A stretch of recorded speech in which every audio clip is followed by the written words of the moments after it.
Et du coup, le conseil que je dirais à, peu importe, un jeune qui est dans cette démarche de recherche d'emploi, de quête d'insertion durable, de se dire, ben, il faut oser. Il faut oser, il faut y aller. On ne sait pas, je ne sais pas. L'exprimer, je ne sais pas, mais je veux le faire.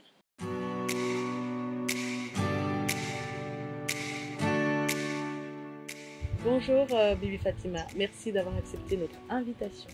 Merci Racha d'avoir initié justement ce petit moment de rencontre et d'échange ensemble. Qui es-tu Bibi Fatima? Donc j'habite à La Réunion, donc plus précisément j'ai grandi au port.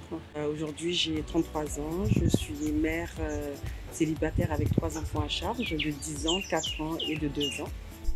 Je suis actuellement ici à Mayotte assez régulièrement puisque j'ai initié en fait un projet qui me tenait à cœur pendant quelques années. Ce projet, ce serait vraiment de contribuer d'une façon positive à initier en fait des projets ici à Mayotte pour les Mahorais. Et du coup, je me suis déclarée en tant que micro-entreprise, en tant que consultante en insertion. Peux-tu nous parler un peu de ton parcours qui est atypique et qui est inspirant, je pense, pour les jeunes qui vont regarder ces vidéos et aussi pour les professionnels qui vont nous regarder? Alors, par rapport à mon parcours, j'ai fait ma scolarité à La Réunion. J'ai commencé par un BEP agricole, donc je suis diplômée dans l'agriculture. Par la suite, en fait, je me suis inspirée de ce que je suis déjà dans mon monde, en fait, au milieu associatif et tout, et ce qui m'a donné en fait l'envie de me diriger vers du social, mais sans savoir quoi, où et comment. Et donc, je me suis orientée vers un bac pro. Donc, j'ai eu un cursus professionnel non général, un bac pro service en milieu rural. Et c'est ce qui m'a permis après par la suite de m'orienter vers le BTS économie sociale et familiale et de passer le concours à l'IRTS pour intégrer l'IRTS en tant que conseillère en économie sociale et familiale. Donc, je suis diplômée travailleur social. Et donc du fait de ce parcours déjà scolaire, il y a un autre parcours qui a permis en fait de me forger, d'être vraiment la personne que je suis aujourd'hui. Et de ce fait, j'ai fait le choix de m'orienter en tant que conseillère en insertion professionnelle. Donc j'ai exercé pendant un certain temps en mission intercommunale ouest, mission locale à La Réunion. Donc 8 ans où j'ai occupé plusieurs postes, dont justement conseiller en insertion professionnelle, agent de recrutement et de placement, donc relation avec les entreprises. J'ai aussi été référent en fait du volet social, toujours garder ce petit côté social qui m'anime énormément. Donc tu coordonnes le dispositif d'insertion professionnelle à la mission locale à La Réunion, au port exactement, c'est ça?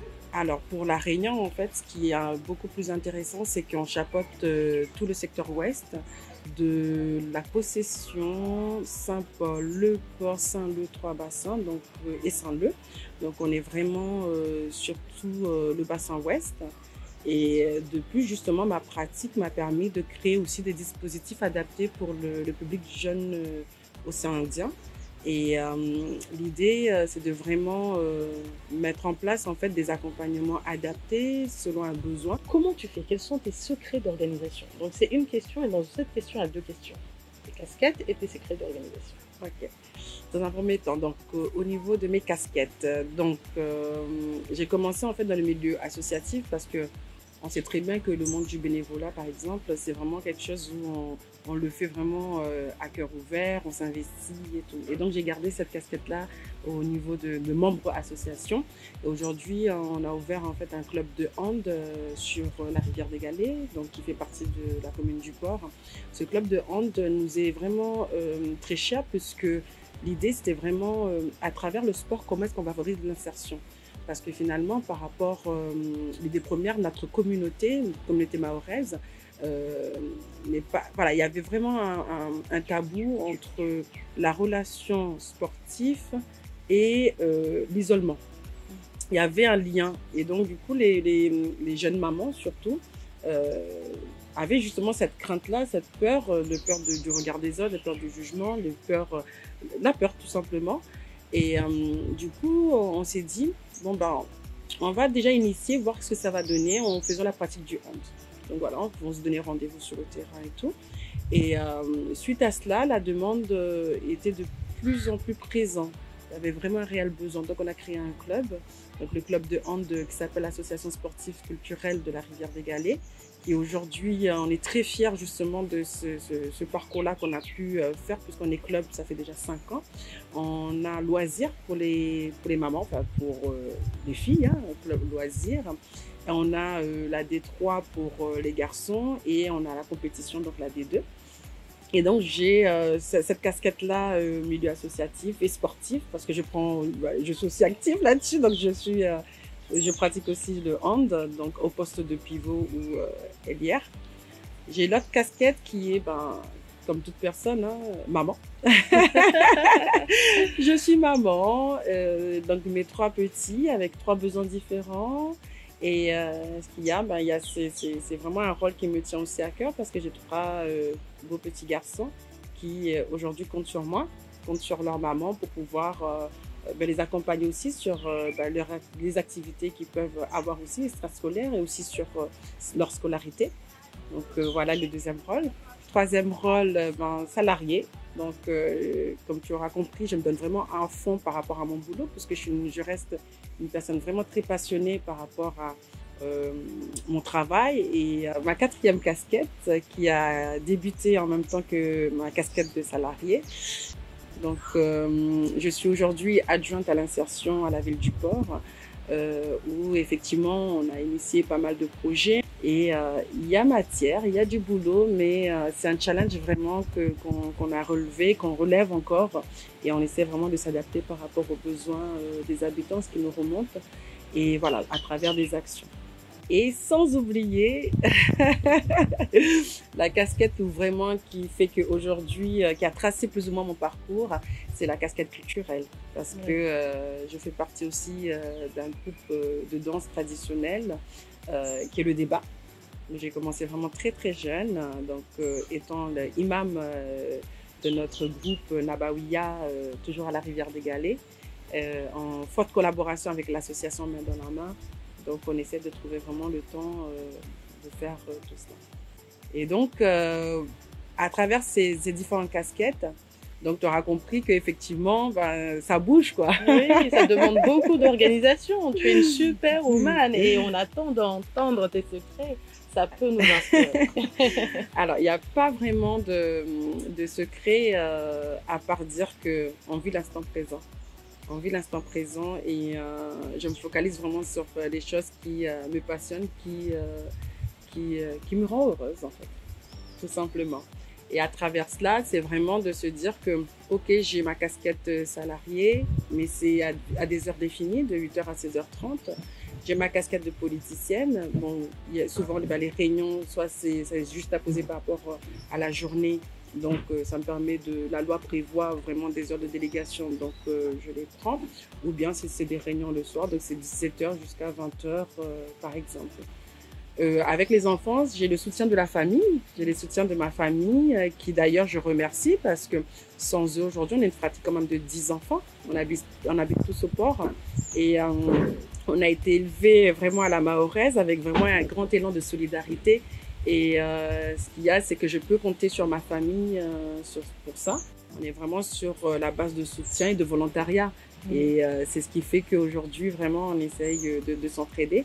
Donc, je peux compter sur ma famille pour garder les enfants si j'ai besoin. Et aussi pour le suivi scolaire ou crèche, puisque j'ai un tout petit aussi de 2 ans. L'idée, c'est de les laisser aussi être en autonomie et d'avoir justement cette relation de confiance, par exemple avec le grand qui a 10 ans, où il va faire vraiment ses devoirs. Et moi, je suis vraiment là pour être en soutien s'il y a des choses qu'il faut revoir ensemble. Donc voilà. Aussi, tout ce qui concerne le hand. C'est les entraînements, je sais que c'est le lundi et les mercredis, donc j'échappe pas. Si vraiment je ne peux pas, là j'essaie de m'organiser, d'arriver un peu plus en retard, mais j'évite parce que c'est vraiment le moment pour moi de m'évader, de faire vraiment une coupure entre les frustrations ou tout ce qui s'est passé dans la journée. Et donc, du coup, cet aspect sportif me permet vraiment d'être vraiment en évasion, d'être vraiment sous format de rigolade avec des copines, des amis, la famille et tout. Et donc, vraiment, j'essaye d'être assez rigoureuse là-dessus. Si je comprends bien, tu planifies. l'ensemble de tes obligations, que ce soit privé ou professionnel ou dans le cadre des différentes associations dans lesquelles tu t'es engagé. C'est bien ça. C'est ça. Tu essayes le maximum, en tout cas, tu te permets ça, de te dire, quand tu es là, tu es vraiment là à 100%. Et puis, quand il faut passer à autre chose, bah, tu fais ce qu'il y a à faire. Tu as tout résumé. Voilà. Tu as vraiment tout résumé. C'est que il n'y a pas de produit miracle. C'est vraiment se recentrer en fait sur soi et se dire, ok, qu'est-ce que j'aime faire et qu'est-ce qui me permet vraiment de finalement d'être épanouie tout simplement. Parce que finalement, si je suis épanouie, du coup, l'impact en face vis-à-vis de mes enfants, ils seront épanouis parce que je suis bien, ils sont bien. Vous voyez ce que je veux dire? Et ce qu'il y a, c'est que cette planification permet non seulement d'avoir une visibilité et de savoir qu'est-ce qu'il y a à faire au moment où il faut le faire. Et voilà. Et donc, et puis on y va, on vit notre journée. Après, bien évidemment, il y a des imprévus. Les imprévus, après, on les gère parce qu'il y a eu justement cette planification qui est faite. Et donc, après, on gère au fur et à mesure les imprévus. En une journée, on peut avoir, ce que je dis souvent, on peut avoir 5 vies. On peut avoir plusieurs vies. D'ailleurs, vies. tu peux partager avec nous une journée type qui te permet justement d'avoir plusieurs vies et de prendre rendez-vous avec toi-même. Comme tu as dit, c'est important d'avoir ce moment-là pour moi. Voilà, c'est un moment qui est planifié et je suis à l'heure, je vais faire ma séance de sport, je me permets de partager des moments de rire avec mes autres camarades. Donc, partage-nous ta journée type. On va prendre par exemple le lundi. Le lundi, préparation des enfants, puisque ils rentrent à l'école à 8h, donc on prépare les enfants, on se réveille à 6h30. Tout le monde est à son poste, puisqu'il commence à 8h, moi aussi à 8h. Voilà, en crèche aussi à 7h30, donc c'est pour prendre la route. Et fin de la journée, 16h30 pour le côté salarié. Donc 16h30, souvent, soit j'ai une réunion de programmée à 17h en mairie, donc je respecte mes obligations là-dessus. On s'arrange toujours avec les services pour que la réunion ne soit pas non plus trop longue, donc 1h30, donc de 17h à 18h30. 18h30, je m'arrange toujours de prendre 15 minutes pour me changer. Je ne sais où, mais j'arrive toujours à... soit les toilettes, soit dans la voiture. Voilà, ça passe. Je m'habille en circonstance, donc ça passe. Donc 18h30 à 18h45, le temps de faire la route. Et je suis à l'entraînement pour 19h. De 19h à 20h30, l'entraînement. 20h30, je rentre. Je prends ma douche, je couche mes enfants pour un peu moins 21h. Voilà, et tout le monde est couché, même moi. Super, donc tu couches tôt. J'aime bien, j'essaie. Tu recharges les batteries pour repartir pour une journée de plusieurs vies, comme tu dis, parce que j'aime bien ton expression. Alors, voilà, une expérience très enrichissante, une organisation vraiment millimétrée pour permettre de gérer tes diverses obligations. Et quel conseil donnerais-tu, parce que vu ton parcours atypique, etc., je pense qu'il y a beaucoup de jeunes qui se reconnaîtront dans cette interview. Quel conseil donnerais-tu à un jeune, une jeune très, très éloignée de l'emploi? Pour un jeune qui est très, très éloigné de l'emploi, c'est en fait on qualifie ces jeunes-là comme des personnes très éloignées dès lors où il y a plusieurs problématiques sociales qui ne sont pas résolues. Et donc, du coup, c'est vraiment de ne pas s'isoler. De ne pas s'isoler, d'oser, d'aller vers les professionnels et expliciter en fait sa demande. Et surtout, non seulement on va expliciter la demande en disant moi je cherche un emploi ou bien un logement, mais d'aller plus loin par rapport, moi je cherche un logement ou je cherche un emploi, mon emploi ça serait plutôt dans ça. C'est vraiment de définir, d'oser, de rêver. De ne pas laisser justement ce qu'on a envie d'être en disant qu'on ne peut pas ou on n'est pas capable parce qu'on nous a convaincus de cela. Mais de se dire, ok, moi mon rêve, ça serait de devenir pompier et d'oser de l'exprimer. En l'exprimant, le conseiller, lui, pourra justement chercher les différents chemins pour pouvoir atteindre cet objectif-là en prenant en compte justement ces problématiques. Et normalement, c'est le rôle justement du conseiller de pouvoir identifier ces problématiques-là, d'en parler, de ne pas avoir de tabou avec le jeune, d'en parler et ensemble, parce que la personne se construit, donc est maître de la décision, maître de la démarche, et ensemble de pouvoir justement trouver des solutions adaptées et surtout d'accepter ce temps qu'on va prendre pour pouvoir lever les freins, pour pouvoir avoir une sécurisation après par la suite. Et du coup, le conseil que je dirais à peu importe un jeune qui est dans cette démarche de recherche d'emploi, de quête d'insertion durable, de se dire il faut oser. Il faut oser, il faut y aller. On ne sait pas, je ne sais pas. L'exprimer, je ne sais pas, mais je veux le faire. Et c'est comme ça, en fait, face à nous, on pourra avoir justement le professionnel qui va dire ok, tu ne sais pas, vu que tu me l'as dit, on va faire ensemble, on va t'accompagner. C'est là où prend tout son sens de l'accompagnement.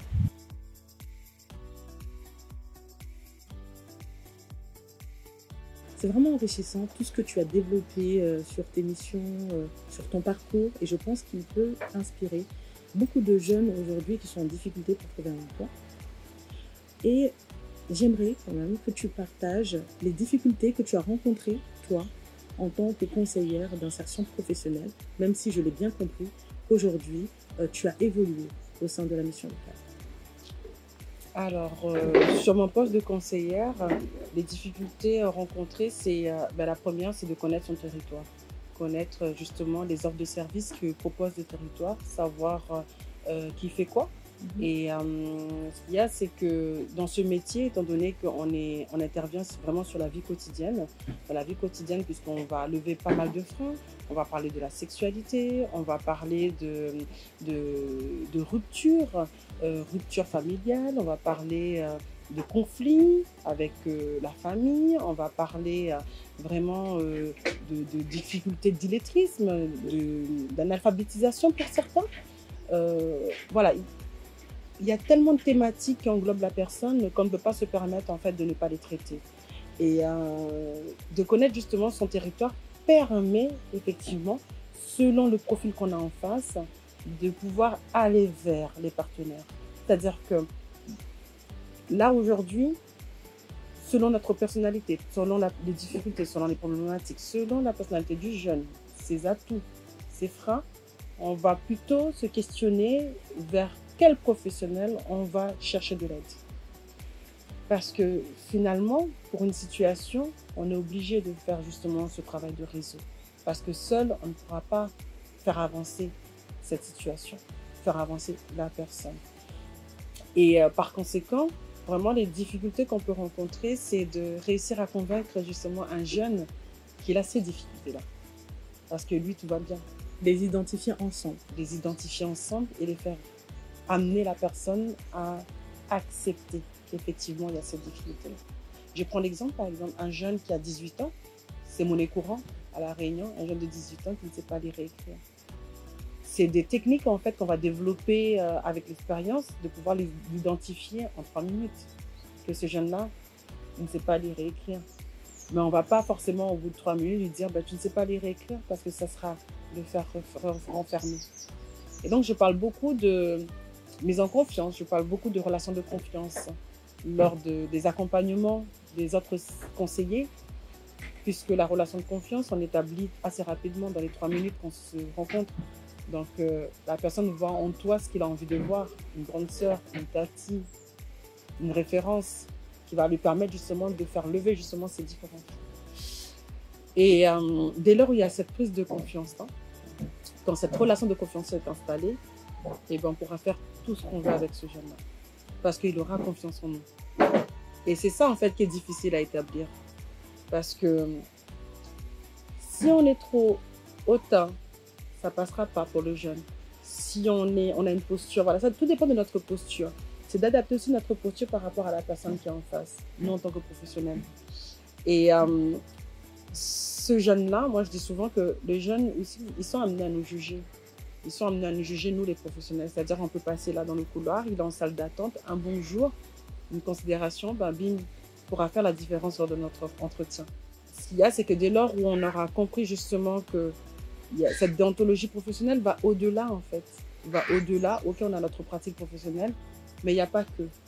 Il y a aussi notre environnement. Être soucieux de ce qui se passe autour de nous. Il y a aussi la personne. Être soucieux de son histoire. De lui poser les questions.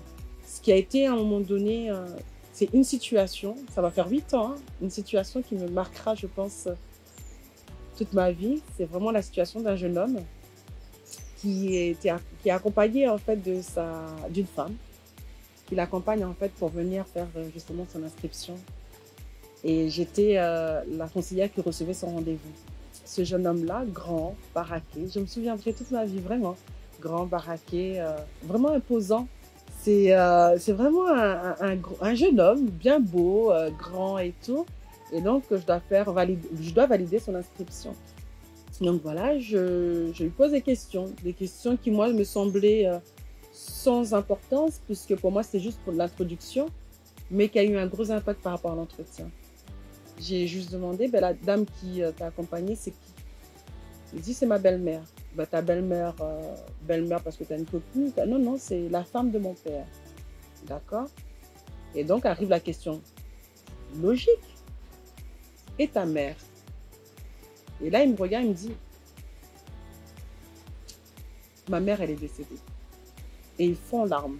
Mais ce qui m'avait touchée à ce moment-là, c'est ce grand baraquet qui finalement ne me connaît pas, qui fond en larmes, mais vraiment avec le rhume qui descend jusqu'ici. Et souvent, en fait, je me prépare pour les entretiens, j'ai toujours une boîte de mouchoirs. On ne sait jamais. On ne sait vraiment jamais. Et donc, je sors de boîte de mouchoirs, mais je n'avais pas prévu d'eau. Et donc, je n'ose pas, en fait, sortir parce que on sent justement cette connexion, cette alchimie-là, là, à l'instant T. Et, qui est un moment très important dans l'entretien. Qui est un moment très important et qui, je ne sais pas, j'ai senti vraiment qu'il voulait que je sois là. Pas aller courir partout pour aller chercher de l'eau parce qu'il a fondu en larmes. Et avec cette peur-là, justement, parce que c'est vitré. Les entretiens dans les bureaux, c'est vitré. Et donc, s'il se tourne, tout le monde va le voir. Donc, ce côté un peu, je suis un grand, je suis un gars et tout. Et cette représentation qu'on a que les hommes ne pleurent pas, etc. Donc, il était vraiment, dans un état... dans toute son humanité, justement. Exactement. Voilà. Je prends le temps, vraiment, on fait ce moment de silence. Il n'y a pas forcément besoin de parler et de conforter et de dire que je te comprends, je t'entends dans ton deuil. Non, il y a eu ce petit minute, vraiment, quelques minutes de silence qui a permis de prendre son élan, d'analyser ce qui se passe et de comprendre. Et juste, en fait, ce que j'ai fait dans mon élan, c'est vraiment, j'ai juste tenu comme ça.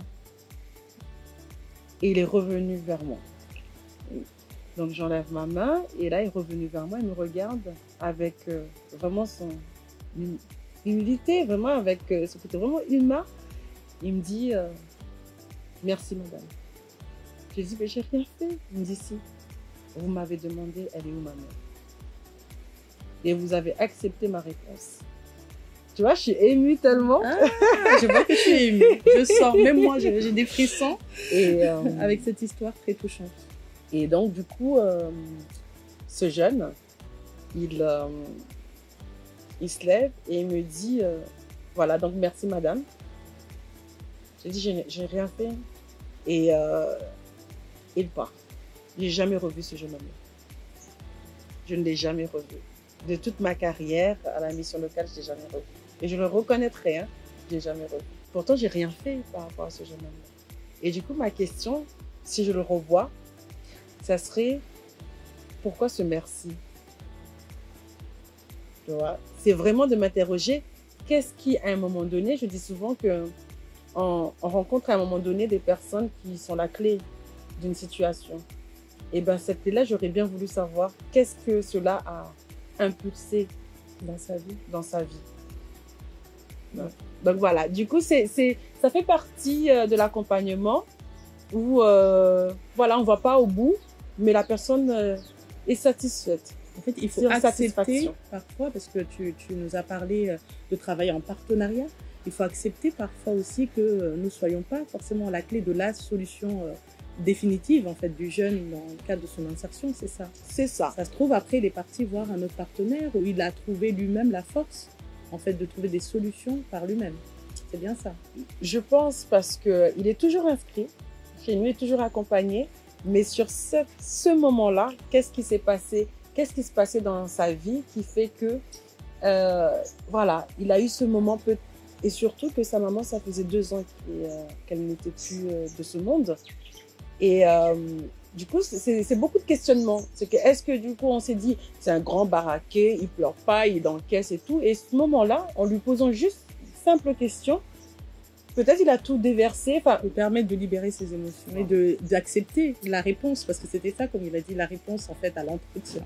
donc, toutes les hypothèses sont possibles. Mais voilà, ça fait partie vraiment de l'esprit de l'accompagnement où il n'y a pas forcément des difficultés qui ne sont pas insurmontables. Il n'y a que des solutions. Et c'est de se dire que la solution, on peut effectivement, tout à l'heure tu le disais, c'est peut-être pas nous, mais nous, on peut orienter vers les personnes qualifiées ou qui sont aptes à prendre le relais. Plus le jeune va être entouré, plus vite il pourra résoudre justement ses problématiques ou ses freins. Et bien évidemment, favoriser son insertion. Aussi, il y a l'autre aspect de l'insertion qui est la veille. La veille, ça change tout le temps. Ça change tout le temps et plus on est au point par rapport à ces changements, mieux c'est pour nous dans notre pratique.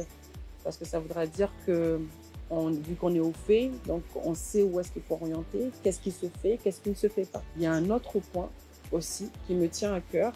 C'est ce que je dis vraiment à tout conseiller tout jeune qui s'oriente vers ce métier de conseiller, c'est qu'on n'est pas au fait de tout savoir. Justement, il ne faut pas tout savoir. C'est d'être dans l'optique de se dire de dire aux jeunes, d'être honnête avec le jeune, tu m'apprends quelque chose que je ne sais pas, mais je vais chercher l'information et de mesurer dans le temps, tel jour ou telle date, ou lors de notre entretien, on fera un point ensemble puisque j'irai me renseigner. C'est là où va faire la différence un conseiller et un conseiller. Accepter ses limites aussi, parce qu'on parle beaucoup d'acceptation, accepter ses limites en tant que professionnel. Et de se dire qu'on soit novice ou pas, c'est de se dire que je ne sais pas, mais je vais chercher l'information. Et ce qui veut dire que le conseiller, lui, il sera au point puisqu'il va apprendre autre chose, il va apprendre aussi quelque chose de supplémentaire. Et le jeune, c'est comme ça qu'on va établir et maintenir la relation. Parce que non seulement on va établir une relation de confiance avec le jeune, mais il faudra aussi le maintenir. C'est comme ça qu'on va le maintenir. Et dans ma pratique professionnelle, je taquine beaucoup mes collègues parce que je dis, moi, j'envoie jamais de courrier aux jeunes. Il faut dire que je te convoque à tel rendez-vous. Non, puisque le jeune, je le responsabilise. Et que cette relation de confiance-là, dès lors on le maintient, c'est lui-même, parce que c'est lui qui a besoin. Mais dès lors où on établit justement cette relation-là d'assistanat, ou dès lors où, pour les statistiques, il faut que je te convoque pour que tu puisses venir, puisqu'il faut qu'on se voit à minima une fois par mois, et bien lui, il va se conforter là-dedans, en disant « Ah, j'attends qu'on me convoque. » Non, j'ai besoin, je rencontre quelque chose, j'ai une idée, j'ai vu quelque chose sur les réseaux sociaux, etc. Et bien, bim, j'y vais. Donc, si je comprends bien, accepter le fait que peut-être ce n'est pas vraiment un moment qui va nous arranger, nous, lorsqu'il a besoin, mais qu'il peut se dire c'est le moment vraiment où lui, il sent le besoin de venir vers le conseiller voilà, et il en prend l'entière responsabilité et l'initiative surtout, qu'il puisse identifier les moments où il a besoin aussi, c'est important. C'est ça. Et okay. Finalement, c'est les rendre adultes. Donc, tu auras bien compris que la relation conseiller-jeune, ça ne va pas juste dans un sens. Il n'y a pas de hiérarchisation en fait, de cette relation-là. Mais vraiment, c'est de se dire qu'on travaille avec de l'humain et donc ça doit être toujours fluide, ça doit être toujours... voilà, ça doit être circulé. Et pour que ça circule, le conseiller, lui, a son rôle d'accompagnateur. Le jeune, lui, il a son rôle de volonté de s'en sortir. Il a son rôle vraiment d'adulte, finalement. Et j'aimerais beaucoup que tu nous partages tes difficultés parce que tu es mahoraise, tu travailles à La Réunion et je pense que tu as eu peut-être quelques difficultés que tu as dû lever dans ton parcours professionnel. Est-ce que tu veux bien nous les partager? Comme ça, d'autres qui seraient ou ont été ou sont dans cette situation peuvent s'en inspirer. C'est vrai que j'ai grandi à La Réunion, donc on est assimilé en fait à des Réunionnais, donc qui englobe vraiment les différentes communautés. C'est un territoire qui est très tolérant, qui est vraiment dans le partage. Mais on rencontre quand même des situations où l'humain, tu es confronté à des personnes qui effectivement sont très freinées, qui ont leurs idées reçues. Et c'est très compliqué. C'est très compliqué parce qu'on le ressent. On le ressent et On ne peut pas, on peut pas forcément dire que c'est du racisme positif, on peut pas, voilà. Mais on le ressent, on ressent que tu es différent. À travers ton nom, ton prénom, à travers ton identité culturelle, à travers ce que tu représentes aussi. Et donc, du coup, c'est vraiment, on s'habitue. C'est triste de dire ça, mais on s'habitue. Et heureusement que c'est pas tout le monde qui est comme ça. Mais pour les personnes qui le sont, vraiment, on ne s'attarde pas. On ne s'attarde pas par rapport à cela parce que ça serait vraiment se lancer dans des débats stériles. Parce que la personne a son point de vue, moi j'ai mon point de vue, et on va aller, oui. Non, c'est pas intéressant. On ne crée pas de débat autour de ça. On ne crée pas de débat. C'est qu'on le sent, on le ressent. Et ben, on continue puisqu'on reste quand même des professionnels. On n'est pas obligé de s'aimer, hein, pour travailler, pour collaborer ensemble. On est là pour vraiment un objectif en commun. C'est que cet objectif-là qui nous rallie. On n'a pas, après le travail, à aller boire un verre ensemble. Non, c'est vraiment on y va. Et en ayant justement cette posture-là où on le ressent, ok, on ne s'attarde pas, on ne juge pas non plus l'autre avec ses idées reçues, puisque chacun a son point de vue. Et ben avec le temps fait bien son travail, hein, parce que du coup, à travers le temps, souvent, ce sont ces collègues-là après avec qui on collabore le mieux, où il y a un peu plus d'affect. Voilà, donc notre posture, finalement, oui, il y a des difficultés. C'est pas simple par rapport à la communauté, notamment mahoraise, de réussir à s'intégrer facilement, puisqu'il y a ces idées reçues, il y a tout cela en fait, par rapport à notre identité culturelle qui est difficile à accepter pour certains. Et c'est de se dire, bah, ok, c'est comme ça, et on y va, on fonce. On fonce, on essaye jusqu'à un moment donné. Heureusement, comme je disais, heureusement que c'est pas tout le monde qui est comme ça, et donc on tombe vraiment sur des personnes qui, eux, ils s'attardent pas du tout là-dessus. Et d'ailleurs, c'est ce qui m'a permis aujourd'hui d'être là ce jour, assis avec toi, puisque c'est quelque chose aussi, que ce soit dans la politique aussi, c'est de ne pas commencer la politique en étant identifié par rapport à une communauté. Je n'ai pas intégré la politique par rapport à une communauté, mais vraiment avec des délégations qui sont vraiment vastes, qui sont vraiment larges. C'est aussi cette notion-là de ce qu'on représente, c'est là aussi la notion de qu'est-ce qu'on a envie de partager avec les autres. Et donc finalement, c'est vraiment paradoxal ce que je suis en train de t'exposer, parce que finalement, c'est par rapport à l'éducation et l'identité culturelle qui fait que. D'accord. Tu comprends? C'est une force. Ça reste une force. Et donc, c'est pour ça qu'il faut s'accepter.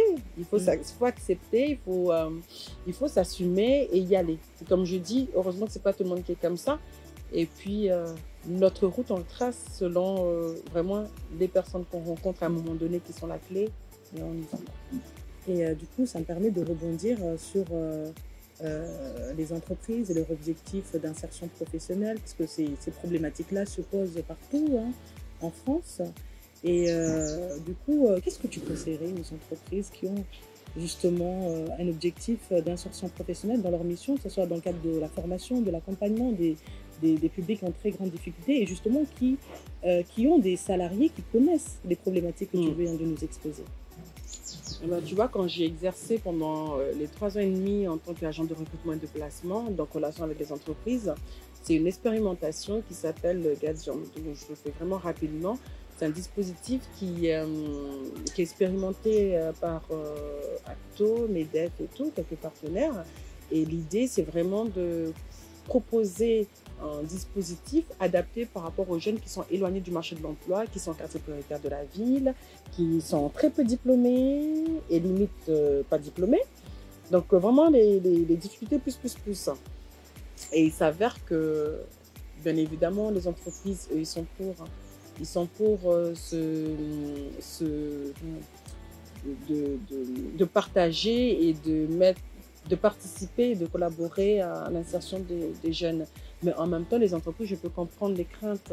C'est-à-dire qu'aujourd'hui, si j'ai un salarié qui, lui, est très éloigné du marché de l'emploi avec des problèmes plus, ça voudra dire que c'est pas forcément quelqu'un sur qui je peux compter, qui demain pourra venir, après-demain on ne sait pas, etc., etc. Et moi, ce que je dis aux entreprises, c'est vraiment construisons ensemble. Et en construisant ensemble, ça voudra dire qu'à un moment donné, tout le monde pourra tirer profit de cela. C'est-à-dire que c'est pas parce qu'un jeune a beaucoup de difficultés que ça voudra dire que c'est pas un jeune qui a envie de bosser, que c'est pas un jeune qui comprend justement cette notion de culture d'entreprise. C'est juste un jeune qui, lui, il se confronte justement, non seulement il a tout le temps des difficultés, il n'a pas la main qui le tend pour cela, et donc qui est en manque de confiance en lui. Il se dit que avec telle entreprise, je ne pourrais jamais collaborer. Mais dès lors où on a justement ce temps d'échange-là avec les entreprises, avec les dispositifs qui sont présentés pour les aider à favoriser l'embauche de ces jeunes-là, et que le jeune, lui, en contrepartie, il est préparé à ce monde justement, cette notion d'entreprise, mais ça ne peut que matcher. Ça ne peut que matcher. Pourquoi est-ce que justement j'ai arrêté l'année dernière l'agent de recrutement de placement? C'est à un moment donné, je m'amusais à passer les entretiens à la place des jeunes. Quand je dis je m'amusais à passer l'entretien à la place des jeunes, c'est-à-dire que j'avais juste le CV, je rencontre le jeune, il me parle vraiment sur cette notion de difficulté, tous ces aspects-là, et je le présentais aux entreprises, vraiment en étant vrai. Ce jeune-là, lui, il a besoin de travailler parce que, et là j'ai décliné toutes ces problématiques, mais par contre, voilà les solutions qu'on a en face. Ça rassure l'entreprise de savoir que le jeune, il est accompagné et de favoriser justement cette insertion au sein aussi de l'entreprise. C'est pas parce qu'un jeune, il est intégré, il est inséré, que ça veut dire qu'il faut le laisser. Non, il faut continuer à l'accompagner. Comment ça se passe au sein de l'entreprise? Et ça permet non seulement de conforter, de lever les freins. Parce que tout en sachant, il ne faut pas oublier, depuis tout à l'heure, je parle de freins, mais les problématiques, selon le rythme de la vie, aujourd'hui, peut-être il n'y a pas de problème, mais demain, il peut en avoir.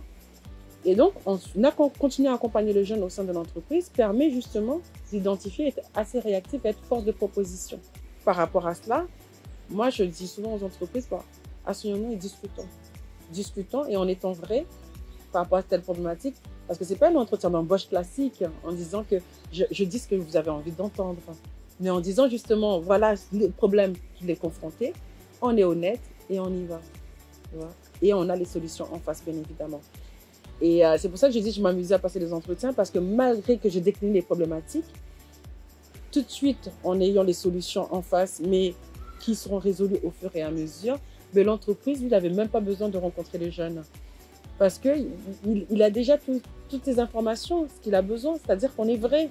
Donc tu sers de relais pour faciliter l'intégration du jeune et anticiper les freins qui risquent de s'exprimer lors de l'exercice de ses missions au sein de l'entreprise. Et c'est vraiment une étape qui rassure les entreprises, qui les met en confiance. Parce que toi, tu es prescripteur, tu leur envoies des jeunes en confiance, non seulement envers la mission locale, mais aussi envers les jeunes qu'ils reçoivent, parce qu'ils savent qu'ils sont accompagnés, etc. Donc c'est vraiment très pertinent comme démarche. C'est ça, tout en sachant que, je prends l'exemple ici à Mayotte, on voit très bien avec cette problématique d'embouteillage, tout est concentré au centre et au nord. Et donc, ce qui veut dire qu'il y a le souci des embouteillages. Quelle solution on met en face de ça? C'est-à-dire que je peux comprendre la réticence d'un employeur qui peut se dire, bon, ok, j'embauche ce jeune-là, il est de tel quartier, ce quartier-là est réputé violent, etc. Et à un moment donné, tu sais, par exemple, on a parlé de d'identité culturelle, mais il ne faut pas oublier que le port, c'était une des villes qui était réputée, en tout cas avant qu'on arrive au siège, là, en 2014, qui était réputée vraiment très violent. Et donc, il y avait la sélection par rapport à l'adresse aussi. C'est-à-dire que, quitte à prendre l'adresse de quelqu'un qui habite à Saint-Denis ou autre, mais pour éviter justement de mettre l'adresse du port, parce que c'était catégorisé. Et c'est ça aussi, c'est de se dire que, ok, il y a telle problématique, mais quelle solution on a en face? S'il y a la solution qui est mise en face, ça ne peut que rassurer l'employeur. Si un jeune qui, lui, il est le temps d'être dans les embouteillages, risque d'arriver en retard, ou bien en retard de façon répétitive, de savoir justement, je pense, pour l'employeur, de savoir qu'il y a un référent sur qui s'appuyer pour en parler, parce que peut-être l'employeur il s'est engagé directement sur un CDI, hein, et donc là il est embêté, il ne sait plus, etc. Ça permet vraiment de pouvoir s'appuyer, d'échanger, d'avoir un référent et de trouver des solutions simples. Aujourd'hui, quelle est ta vision pour la réussite? Quelles sont les clés de réussite de l'insertion professionnelle de façon globale sur un territoire, par exemple, comme Mayotte? L'insertion globale doit avant tout commencer par le maillage territorial. Ce maillage territorial, c'est vraiment de savoir sur un territoire qu'est-ce qu'il y a qu'est-ce qui se fait et qui le fait et comment c'est fait. En faisant justement ce maillage territorial va permettre d'outiller finalement les professionnels et d'être réactifs par rapport à une problématique que rencontrent justement les habitants. Parce que finalement, sur un territoire, qu'est-ce qui va être le plus important? C'est les habitants, c'est la population. Ses difficultés, ses atouts, ses représentations. Et par rapport à cela, c'est aller à leur rencontre. Aller à leur rencontre pour pouvoir identifier au plus juste les besoins. On appelle ça le diagnostic de territoire. Mais aller vraiment en profondeur, les rencontrer, discuter, échanger. On attend le taxi, on échange, on discute. Parce que si aujourd'hui, on se retrouve lors des réunions, par exemple, et que je demande aux personnes qui vous avez besoin de quoi? Bien évidemment, ça va aller dans tous les sens. Mais quand on est vraiment dans cette notion de proximité, la personne va dire réellement ce dont elle a besoin. Peut-être finalement, tout le monde est en quête d'emploi, de logement, etc. Mais finalement, pour d'autres, ça serait déjà juste se nourrir, vivre le jour au jour, s'habiller. C'est vraiment, il y en a qui sont vraiment sur les besoins primaires, qui ne sont pas forcément en quête d'emploi, qui ont besoin déjà de savoir aujourd'hui où est-ce que je vais dormir, de savoir aujourd'hui où est-ce que je vais aller pour déposer mes enfants pour pouvoir aller travailler, etc., etc. C'est en identifiant cela, c'est comme ça qu'on pourra réajuster, on pourra ajuster aussi et par rapport à ce qui est déjà existant. On pourra aussi créer des choses qui ne sont pas.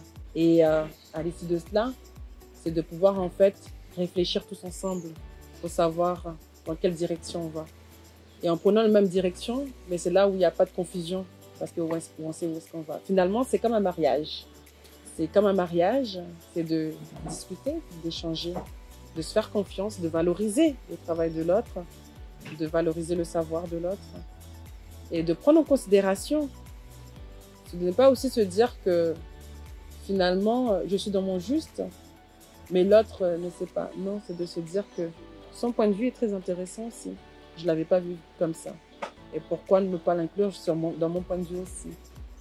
Et c'est pour ça que je parle de maillage. C'est vraiment de se dire, allons cuisiner ensemble. C'est de se dire, allons considérer les choses ensemble. C'est de se dire, allons s'asseoir et s'écouter. Et par rapport à cette écoute, comment est-ce qu'on va faire pour avancer ensemble? Cette notion d'insertion est tellement globale, et tellement profonde, et tellement à adapter à chaque territoire que il faut ce temps-là. Il faut ce temps-là, se donner ce temps. Et c'est en se donnant ce temps qu'on pourra anticiper le devenir de Mayotte de demain. Merci beaucoup pour ces mots de conclusion vraiment inspirantes qui permet de créer la réflexion, je pense, pour les professionnels qui seront amenés à regarder cette vidéo. Merci. Merci à toi. Merci vraiment.